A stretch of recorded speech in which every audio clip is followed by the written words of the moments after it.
It's not even that bad. What's happening? It's not. Why is it coming out? Why is it coming out? It's not that bad. Oh, yeah, your hair. Can I ask you, how did you? Style. Did you watch a YouTube video? Yeah, you can do your own units. Help me. You know what, you laughing, but this could be a style. I'm looking up close. It can't be. You do the show by yourself. No. No, Dion, sit down. Sit down. I support you.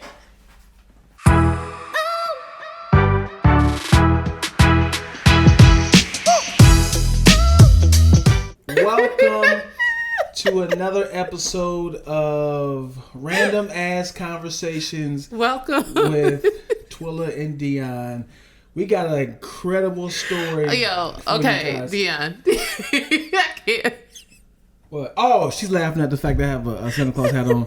Hey, 'tis the season to be jolly, y'all, man. I cannot wait. Tell them what Stop it. I cannot wait for Christmas. I am a happy person Dion, when it why comes. do you have a Santa Claus hat? I'm a happy person. No. 'Tis the season to be jolly. I cannot go. What's happening? That thing on your head. Can we not? Can you take it off? We supposed to talk about. Can you tell the Benghazi. people what's happened? We supposed to talk about. No, we're not talking about anything. The NBA finals are. Dion tried.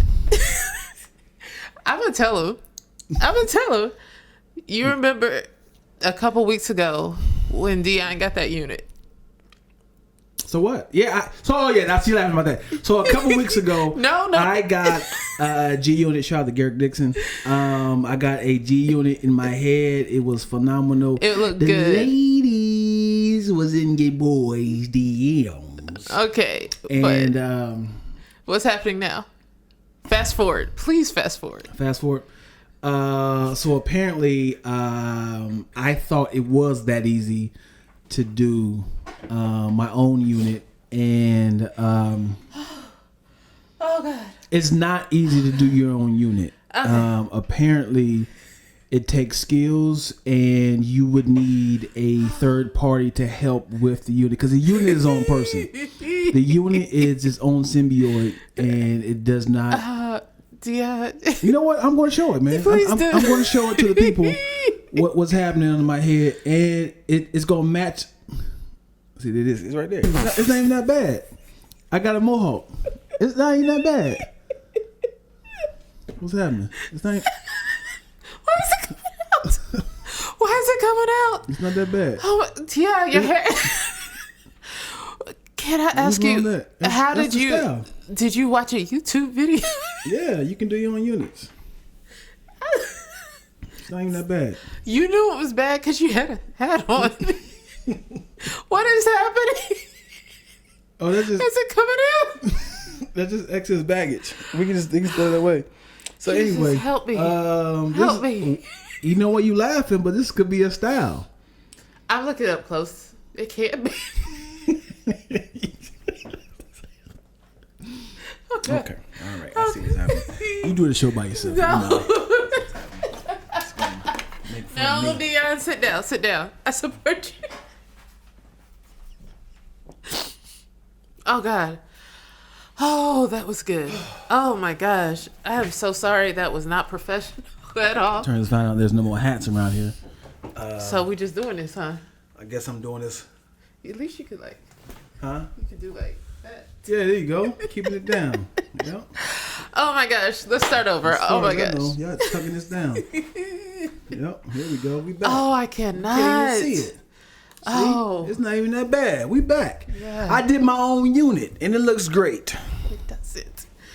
Anyway, welcome to Random Ass Conversations. That was good to me, Dion. Thank you for laughing at my pain. I'm sorry. Mm-hmm. You know we're friends. And whatever, y'all.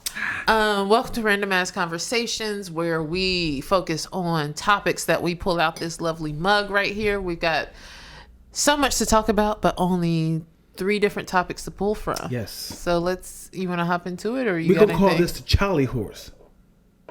Because we're pulling from the Charlie horse, right? Pulling Charlie horse. No? Oh my gosh. Charlie horse. All right. Must be the hair talking.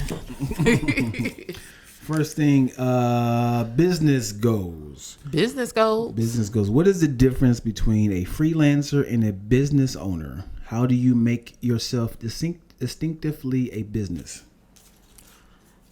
That sounds like business talk, business lessons. Yep. What are your thoughts? Let me read it again. Because I how about you answer it? Okay. What is the difference between a freelancer and a business owner? So I think I first came across this concept in listening to Rich Dad Poor Dad, in which he says that a lot of times, like, self-employed people are those who simply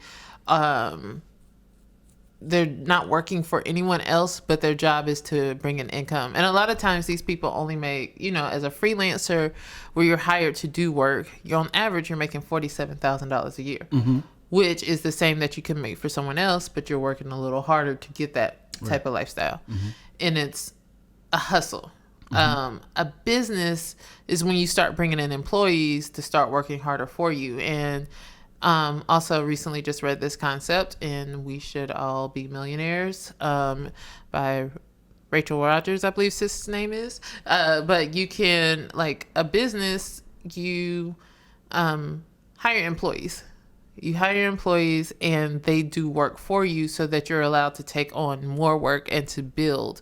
So a lot of times it's like the more employees you have, the more income you actually have coming in. Like incrementally increased. Right. And so I think, and I asked this question just because as a business, I think we're at the point where it's definitely time to expand. Absolutely. And we find ourselves wearing all the hats and it's stressful. Absolutely. Thank you for acknowledging that. Yeah. I agree, man. Freelance, I think when you freelance, I don't want to disrespect freelance, but it feels like a hobby. But when you start taking your hobby into a career, you definitely have to learn how to expand.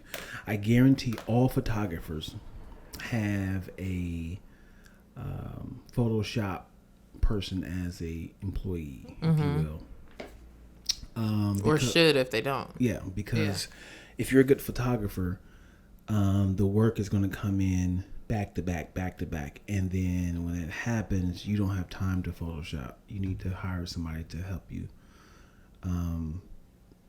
Because you're going to lose your mind. When it comes to an editor, like myself, you got to have an assistant editor. Just to kind of, get things downloaded, organized, label, color correct. All that stuff plays a big chunk of your time. But yeah. Thank you for that because I needed that. That just confirms my next chapter of business. My question is like, how do you know that you're ready to hire like someone? It's time to expand. When you start to kind of not even be happy with the money no more, you be like, this is not even worth it. But it's like, it is, but you just need to spread that money out because you start losing your mind. You start realizing like, I can't catch up. And your creativity starts to kind of wither. I had a conversation with my boy Dominique yesterday, and he was talking about filming a short film with me and my boys, and he immediately said, you can shoot and edit it, Maul can write, and Kyle can direct. And I was like, that's not a plan, because I'm still doing the bulk of the work, because the shooting and the editing part is the hardest part. Like when everyone else is just leaves, showing up. Yeah, Everyone's just showing up. And then I was like, and that deterred that like handicaps my creativity of comedy. Right. So if we all gonna shoot a project, I'm worrying about the framing of it. Like, where's this light coming from? Can we kill that shadow? And they're like, Dion, how you feel about so and so? It's like, I can't even focus on comedy, the comedic part of the story, because I'm focusing on the direction of how can we keep the continuity. We losing light. What time we at? Right. I'm producing it. Right. So it's really hard to break those apart. unless you're really, really talented. And then even when you're really, really talented, you have an assistant. Absolutely. Or you have more time. Like, you have time to focus on your shots and, test the scene. And then you have time to focus on your acting. And then, so when you're behind, if you're acting in it, then you have, like, an assistant that knows your same shots. Or, like, somebody who's framing it for you because you've already been able to go through that work. Right. Yeah, I think it's funny because it's also, like, I think last podcast you mentioned something about having a poverty mindset, like when it comes to travel and stuff. For me, I think in business, it's like I never want to I know I can acknowledge that there's a lot of work that we have to do, and I just figure if I sleep less, I'll figure out how to get it done. And I've been sleeping less, but it's not all getting done. Right. And then so it's like, well, I would love to hire somebody, but I never want to exploit anyone, right? Like, I never want to, like, we all have come into this industry where it's like, oh, it's no pay, but you get credit. Or, for years, I'm actually wearing my exposure can't pay bill shirt because we've been through that. You should have said exposure can't pay my bills. Well, we'll do an upgrade to the shirt. But yeah, so so basically, like, I never want to be that person to exploit. But like you broke down, at one point in time, like $15 an hour is not that. It's not that bad. It's not that bad.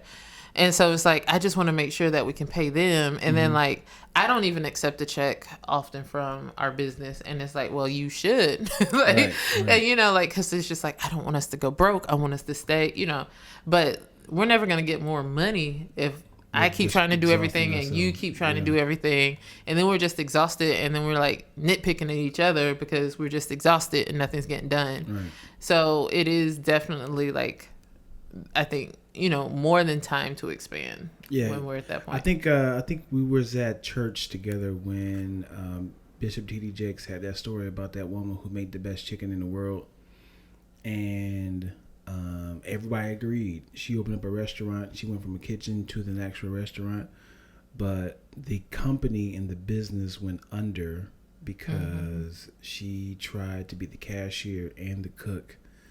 And she ended up having a heart attack or something like that. Yeah. And she just stressed herself out because she was trying to do everything and not pay people. And she just realized she couldn't keep up with demand. Yeah. So I think, honestly, like, I think in trying to balance that, a full-time job, like balance business, a full-time job, and our business has, like, lots of moving parts that we're sitting on and that we know that we can expand. It's like a pressure to succeed because it can, but because you might not always know how, like the know-how. That's why you hire people. Right. If I don't know how to market or whatever, I should hire somebody who does that or reach out to a firm that does. Or just increase the rate. Right. So you're factoring in the people you're about to hire. Exactly.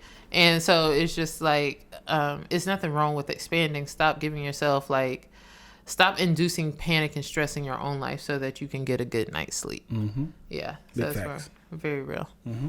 I like that topic. I do as well. I came in hot with the wrong word. I said I do as well. Blockbuster Records. Movies are officially back. We've seen AMC stock rise.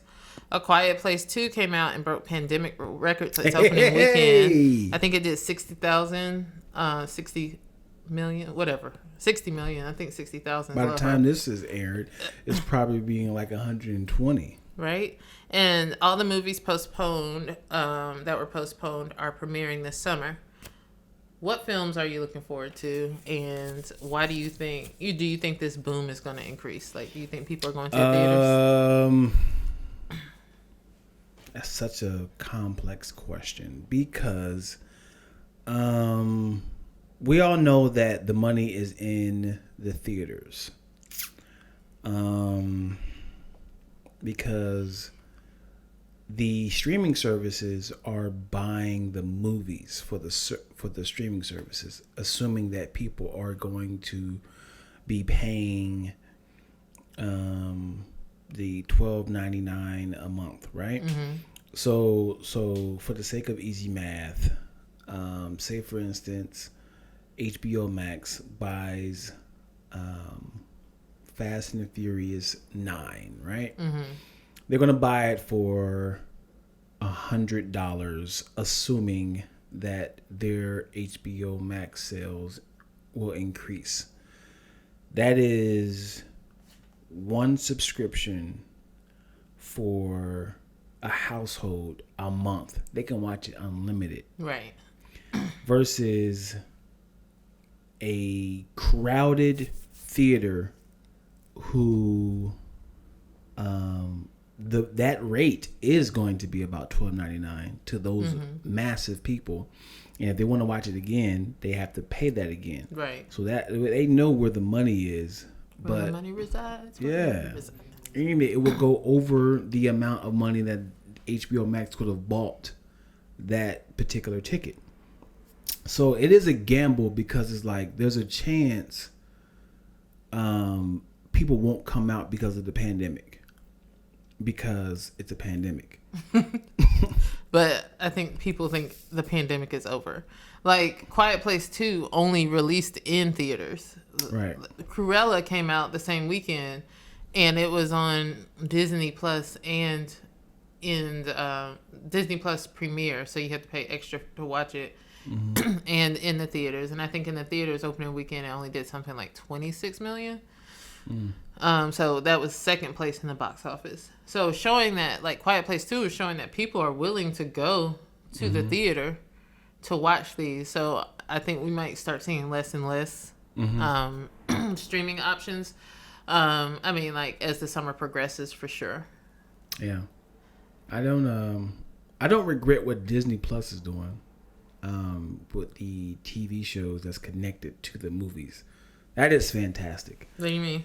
By releasing WandaVision and Falcon and Winter Soldier and Loki, those are like missing parts of the Marvel universe. Yeah. As in, like, you can't just be like, I'm just gonna pick up with this other movie. It's like, no, you're missing a lot. Like you don't even know that she is the real Scarlet Witch now. Oh wait, so when we go into the theaters, so all these universes are connected.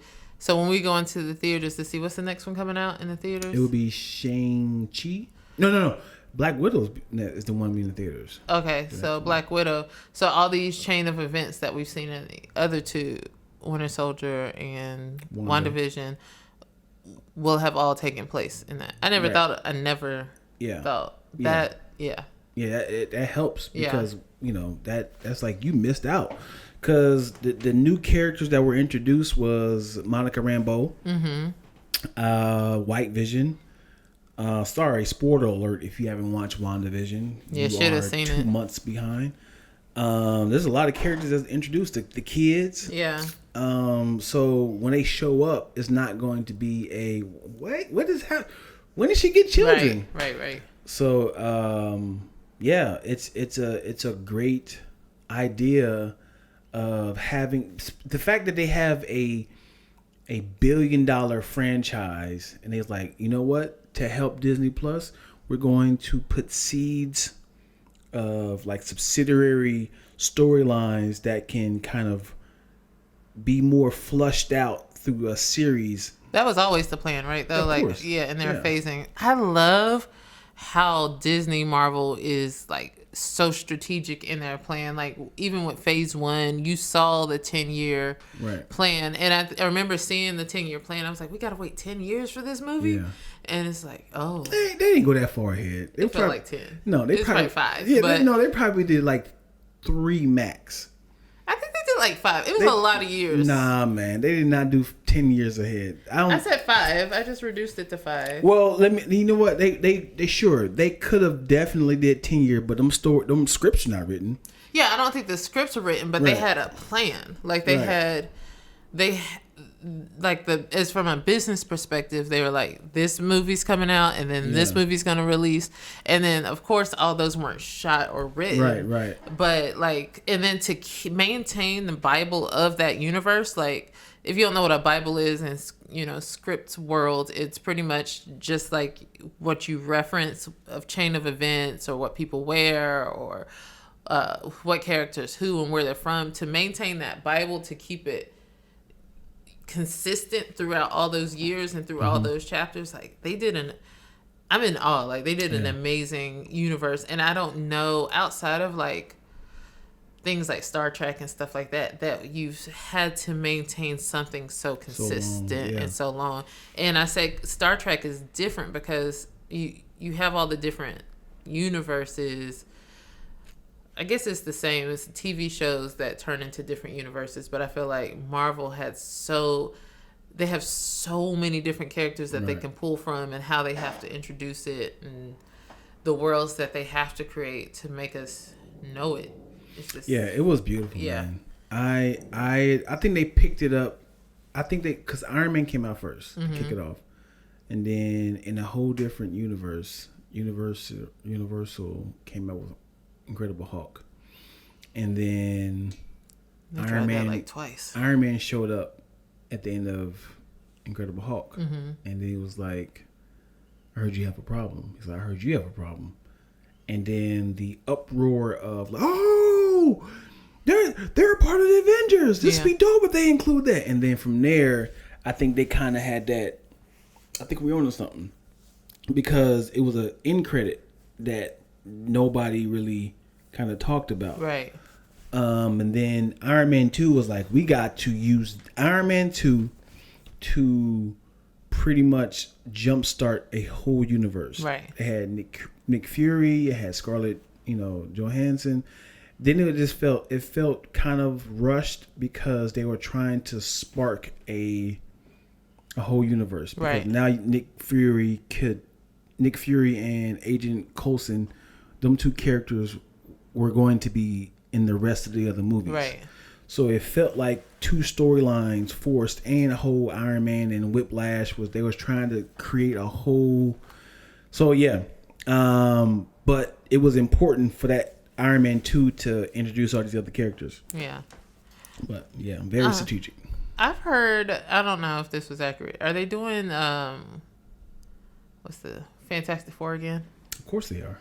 How many times do you try? You don't even talk about that. That's a different universe. That's pretty much. It's like old marriages. It's like we're gonna try this again. How many times have they tried? They tried it. Well, live action, they've tried it. This would be the third time. It feels like 10. Well, no. This would be the fourth time actually. Okay. Because there was one in the 80s that was really weird. So what is it that people can't get that? Like I think I've seen the first of the most recent, like not the 80s, but the. You seen the one with Chris Evans was. Yeah. It's not. It's. I think. Because it should be a good story, right? It's a weird story, because they got their powers from space, right? And it's like it don't have great storylines. That's the problem. The first one with Chris Evans was not that bad. But then the second one, when they added Silver Surfer, I know. I think people laugh at the fact that it was a gummy rock guy, and he was in love with a blind woman. Yeah. Shout out to Kerry Washington. I guess, I'm just like, why can't they get it right? Maybe the fourth time's a charm. And then the other one that came out with Michael B. Jordan. I had high hopes. It was like, why are we watching the origin story? Like, they didn't get their powers till like the last 10 minutes. I didn't even see it. Like, give us what we want. Yeah. Speaking of Michael B. Jordan, I usually love, like, he seems to be a person that makes good choices in films and stuff. But, like, there was the Fantastic Four, and then there was the HBO Fahrenheit 451, which was one of my favorite books. One of my... You like it?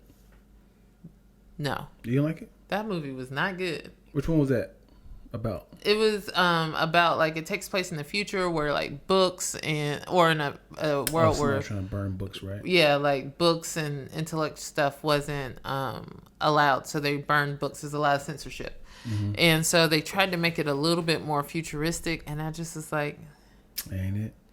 No, this wasn't good. It felt really weird. And there was another movie like that. Was he all throughout that movie? I think we're talking about the same movie.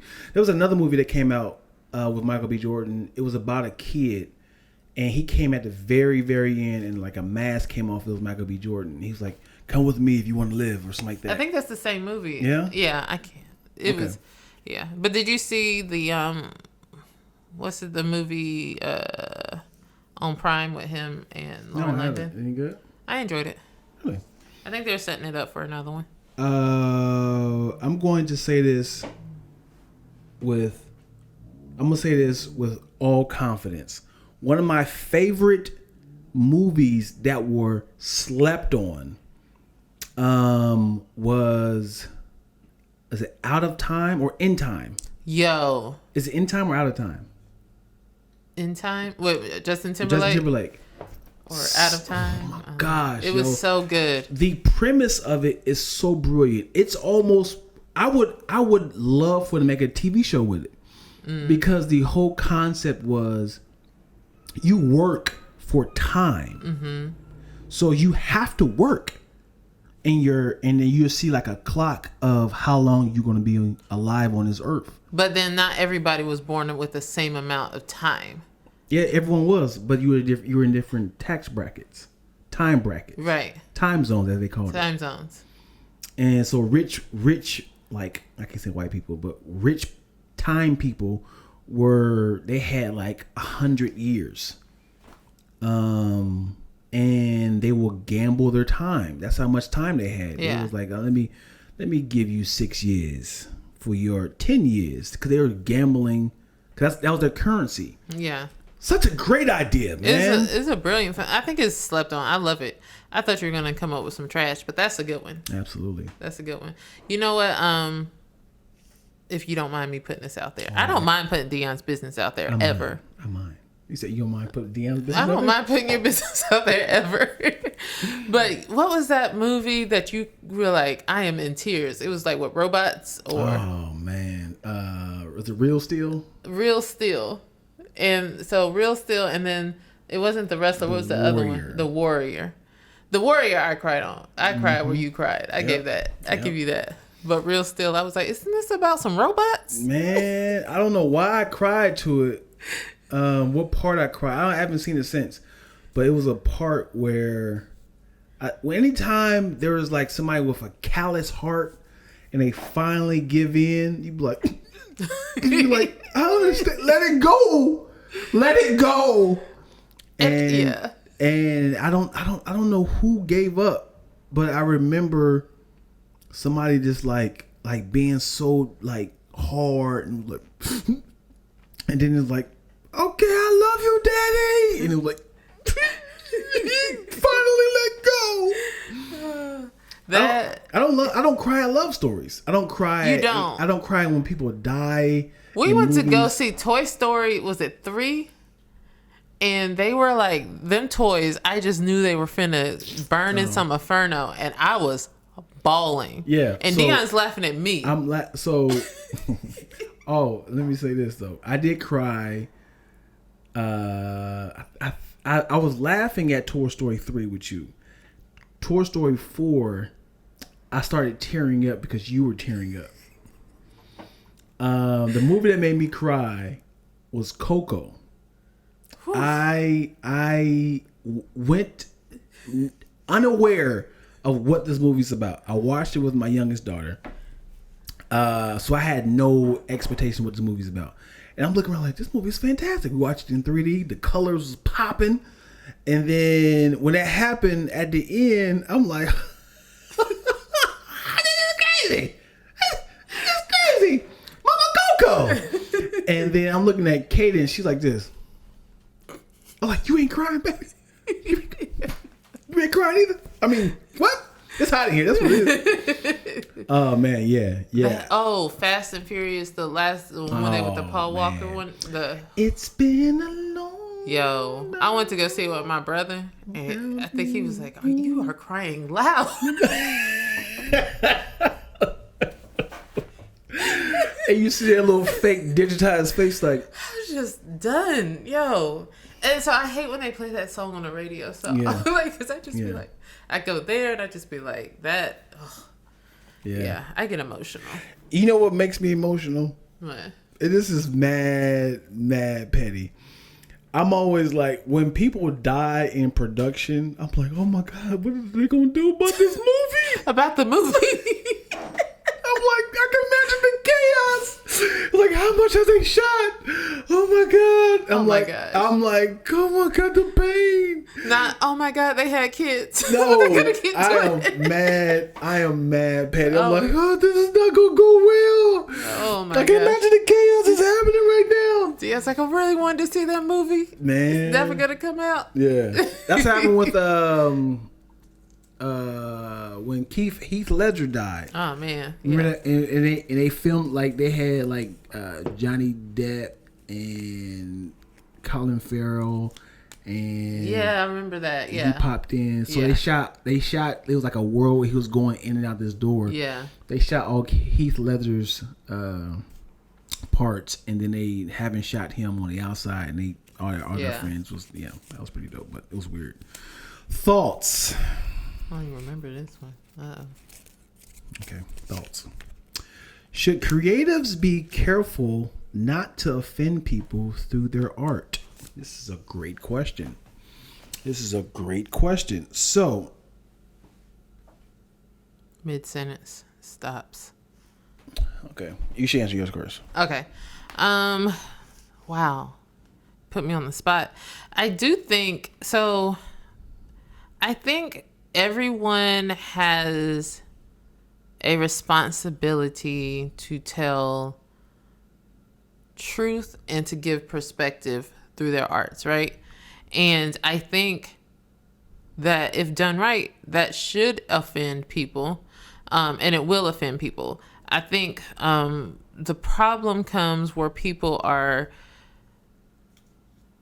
I won't say problem, I think people are often offended when people purposely like poke fun at issues or poke fun at like handicaps or certain things. But I think as an artist, if I want to tell the story of, tell a story about like my reality and how I experience racism or how I navigate the world as a woman, that somebody might be offended because they've never heard that perspective of the world, and they might not think that a certain encounter was a racist encounter, but it was absolutely racist, and now you're offended because my truth exists. Right. So that's one thing. That's one way that people are offended through art, and I think that's fine.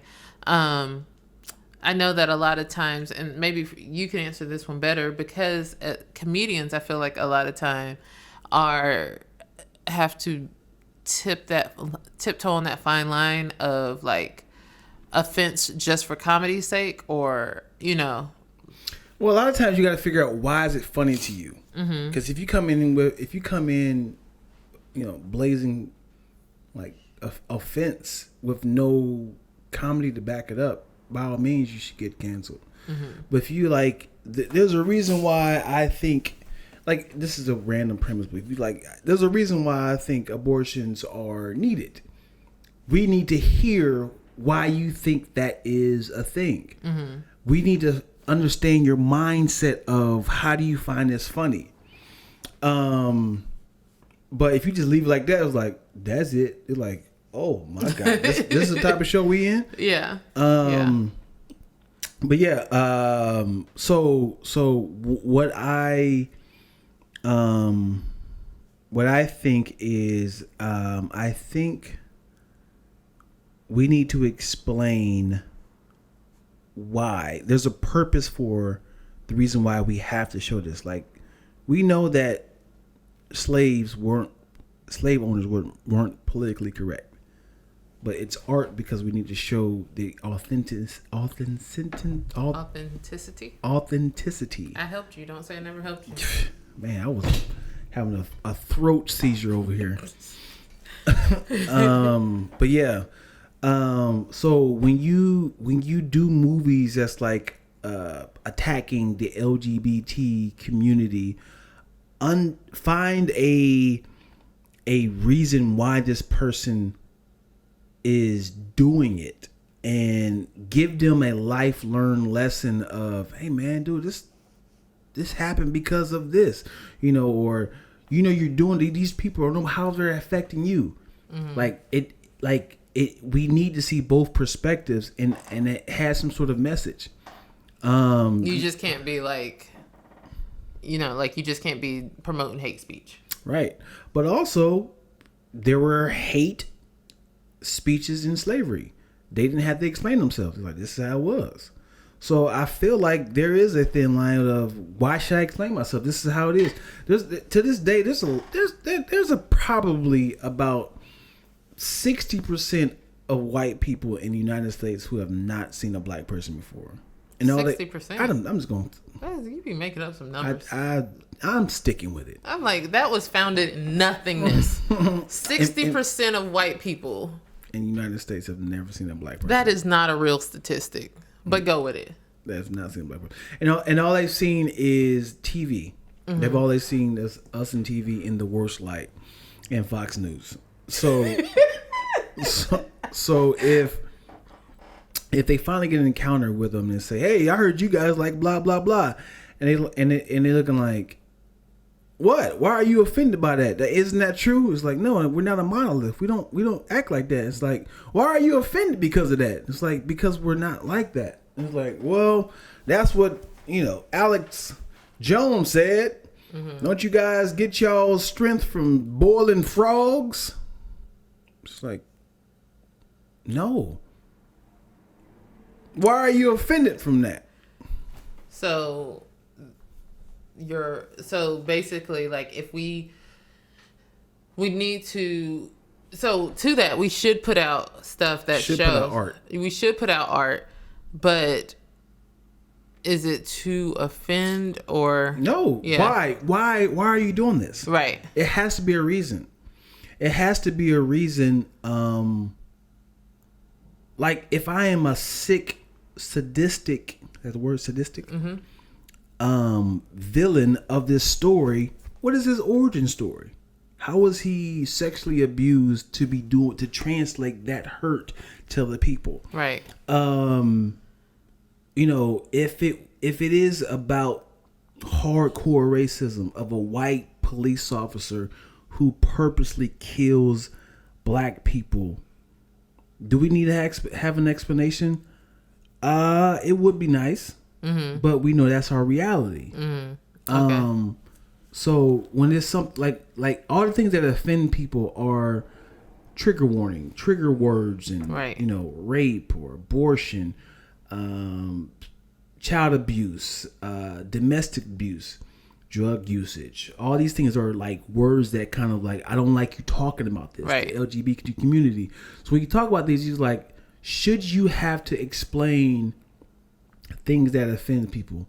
You should, because it's art, but sometimes in a great script, you need to explain it. So let me ask you this. So outside of movies and TV and stuff like that, on stage, because that's where we hear a lot of people getting canceled, like stand-up comedy. Right. What is there, like, anything that's off limits? I don't think there should ever be anything off limits, but the problem is people start filming a birthday cake on the egg and flour mm-hmm. Fixture of a cake. They're like, hey, I have a cake, y'all. I'm gonna show y'all something. And they be like, yo, so then this is a cake, y'all. They be like, there ain't no cake. Whoa. You trying to sell us a cake? There ain't nothing but slop. And it's like, hold on, I'm working it out. Mm-hmm. Like, let me figure this out first. And I need for you to understand, I'm still cooking this script. And then that filmed process of an early stage joke gets out, and people tend to get canceled. But that's why a lot of, I can't say but so that's why a lot of the comedians says no cameras at my show. Secondly, like a real comedian need to explain his offense. We got business coming in. Who is that? Spam likely. Of course. Yeah, you should explain your, like I think Bill Burr has a joke about, like,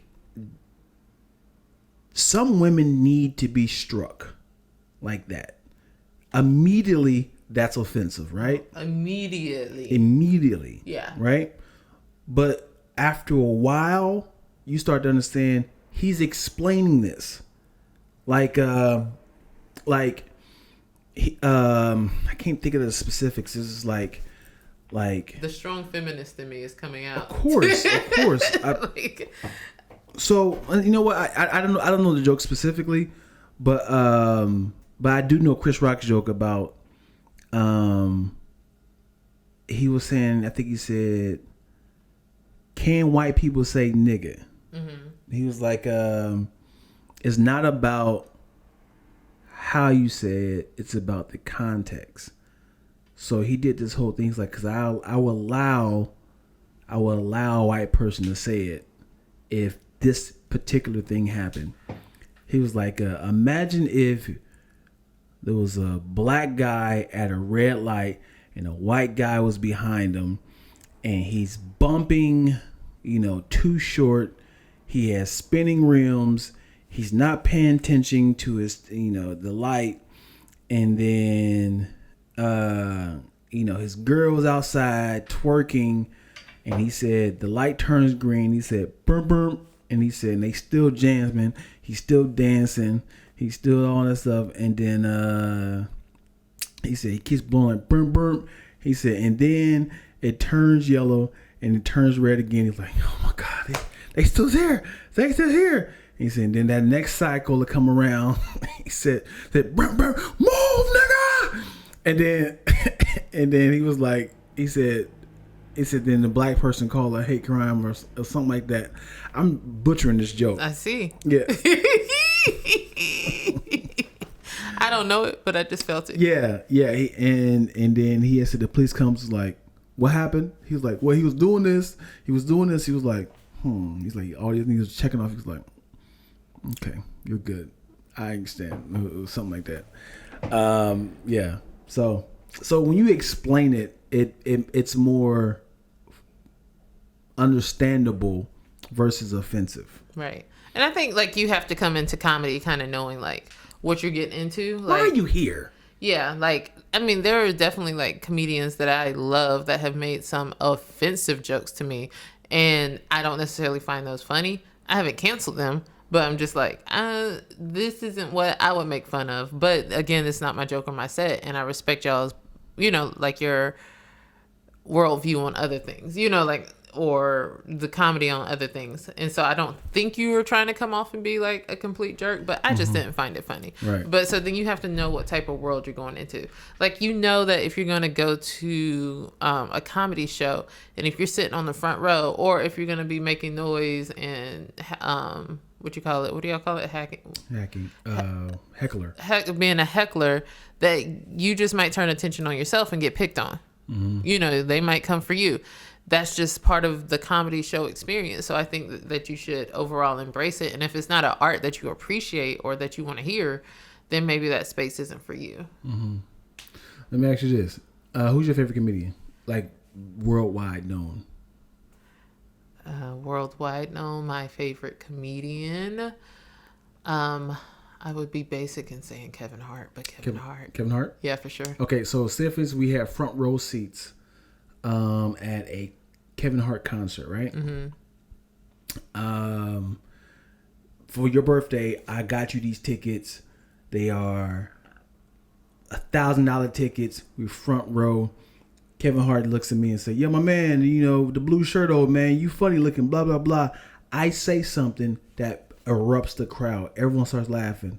He said, yo, I wasn't expecting you to come back with something like that funny, man. You look like blah, blah, blah. I say, you look like so-and-so. Crowd goes wild. Kevin Hart say, yeah, my man, get out of here, man. You are not going to take over this show. Security escorts me out. Would you go with me or would you... How far in the show are we? Joke 2. You paid how much? I paid $10,000 a ticket for these. I'm going to stay there because I don't want you to waste your money. You're savage. So I'm outside in the cold. Why are you in the cold? Because we in Philly. December 18th. Would you want your money to be wasted? I don't see the issue. I'm going to finish the show. Nobody told you to start making noise. Wrong? Nobody told you to make noise. Nobody told me to make noise. Right. So if somebody offends you, you gotta be like this. Did he offend you, or you said you started making jokes back? Yeah. Oh yeah. You when you comedian, you gotta kind of have a tit for tat. It's not your show. You ain't on stage. You know better. So I'm going to enjoy the show. I hope that 10,000 got us snacks and got a snack. Hey yo, Twillas, where you at, man? You still in there? Yo, let me call you back. We taking pictures right now. Sir, can I get another blanket, please? Yeah. She got the keys. I feel like you should know me well enough to know that would happen. She's a savage. Yeah. Classy, bougie, ratchet. And as I'm not gonna use the word cheap, frugal as you are. One, I know this $10,000 tickets wouldn't happen, but two, I feel like you'd be like, man, why'd you leave? I could have stayed out here. I would have gone somewhere else. I could have made a phone call. You should stay in there. I know you better than that. Yeah, I would definitely say that. Go back in there and save yourself. I'll be out here with the squirrels. Oh my gosh. Hilarious. All right. Well, we're coming to the end. Dion, can you do me a favor? What's up? Don't look at my hairline, dude. Stop. I was going to ask you, can you, what? Not do your hair again? Can you, what's going to happen? This is coming out. I tried to do this myself, y'all, and it came out. It's not great at all. It's not. I can't do my own units. Go back to your boy and get it done, or, just go back to old Dion. But that cool. Is not. It's not it. That's not it. It itches, too. Do you be patting your head like this? It's Gorilla Glue in here. Shut up. No, yeah, I do, man. With these things, man, you can't even brush it. It's just on your head. It's just hair glue. It's like a threaded yarmulke. It's embarrassing when I'm around my kids and I'm just trying to see some stuff. It's like my kids be looking at my hairline. I'm like, hey, eyes are down here. This is my head cleavage. Now let me ask you something. Do you feel like you've learned a little bit of gain perspective of what women go through when you go to the hair, go get your hair did, get tracks? I don't care what y'all go through. Y'all decided that. Y'all can stop it. Y'all have rights. Y'all can blame. I don't want this no more. I'm going natural everything. I just want to look good. Oh man, thanks for that laugh. Let me ask you this. Yeah. If women start normalizing true beauty, would you embrace it? I'd be winning. Look at this. All these locks. No, as in no more makeup, no more shaving, no more crosets and Spanx. Just let life happen. I mean, kind of. So, no, let's be real. I like makeup. Mm-hmm. I don't wear it all the time, but I do enjoy makeup. I enjoy looking good in my clothes, so I will put on a good Spanx and I will lift some stuff. And I don't think shaving, I'm gonna shave my pits and I'm gonna shave. Like my legs don't get that hairy, but I think no, like embrace what you want. You know, like there are women who never shave, who never put on makeup, and I love it. Like embrace that. For me personally, I'm going to do those things. Like I don't do too much to impress men or other people, but some days I'd be like, I just want to look different. I want to like, I'm not in love with what my skin is doing today, so I'm gonna cover it up a bit and, you know, like give myself a different glow. There's no shame in that. So I think just as long as women embrace beauty and for themselves and who they're doing it for, you know, like do it for yourself. It makes you feel good. Like when you shave your legs after you're like, if you go all winter long and not shave your legs, when you do that first shave, it just feels good. You just want to like keep rubbing your legs. But what if your man was like, yo, I need that hair. You had all winter. So I only can love you for one season? You can love me all year long. No, I want that hair. I want to rub my face like this on your thighs. You want to get and a on dog? Your calves. We can get a dog. Yeah. No. You do it for. Last question. And it's sort of the same thing. Should men and women consult with their opposites about a dramatic change of their bodies? I'm going to say, like, do you mean like consult in the way of like asking permission, or just like, hey, I'm asking permission. Yeah, like, hey, I'm thinking about shaving my beard. Like, I have a huge, thick beard. So I think that you should give a person a heads up. I say no, don't do it. And it's like, but if he comes and it's like, I'm going to shave this beard off, and I've only known him with a beard, or I prefer the beard, I'd be like, I really like you with the beard. He's like, yeah, but you know, food's getting in my mouth and on my beard is really inconvenient. And like, I have to acknowledge, like, it's not my body. I just like seeing you with it, but it doesn't, you know, like, I can't, if it's actually causing issues or it's inconvenient, I understand. No, it's not. It's not? Just want to just shave it off. Okay. And if a woman shaves her head, I would be like, what happened? Like, I don't got to consult to you. I want to do the huge chop. Yeah, like, I think you should give a person a heads up, especially if it's something like hair, like, can grow back, right? Mm-hmm. But I think if it's something like him, like, I'm getting calf implants, or I'm getting calf implants, or she's like, I'm getting liposuction or something like that. Like, I think that's like, and he's like, yo, I want you thick. I like this woman. I like you curvy. He's like, no, I want to lose all this weight. Is that a problem? I mean, like, then that's a topic of discussion that they have to further have. Like, are you going to love me different? Because I really want this liposuction for nobody else other than myself. And he's like, well, I prefer you thick. And be like, well, I'll be thick in the right places, just not there. You know, like, that's. I want a divorce, and I'm getting 2 out of 3 of the kids. Off me getting some liposuction? I'm getting 2 out of 3 of the kids. You keep John.